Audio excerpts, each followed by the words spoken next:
श्री स्वामी समर्थ. दत्त जयंतीचं असं आगळं वेगळं महत्त्व काय? किंवा दत्त जयंती कधी करावी? दत्त जयंतीच्या दिवशी काय सेवा करावी? असेही प्रश्न येतात.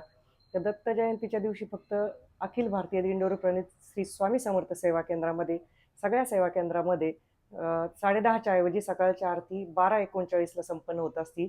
12:39लाच का? तर दत्त महाराजांचा जन्म 12:39ला झालेला आहे. दत्त गुरुचरित्राच्या 4थ्या अध्यायात आपल्या वाचनात आलेलंच आहे. आणि 12:30 ते 12:39 पर्यंत आपल्याला 4थ्या अध्यायातल्या 43 ओव्या वाचायच्या आहे फक्त. 43व्या ओवीला बाळ जाहली बाळके तिथपर्यंतच आपल्याला वाचन करून जय जयकार घ्यायचा. अवधूत चिंतन श्री गुरुदेव दत्त असं म्हणायचंय. आणि त्यानंतर आपल्याला आरती करायची आहे.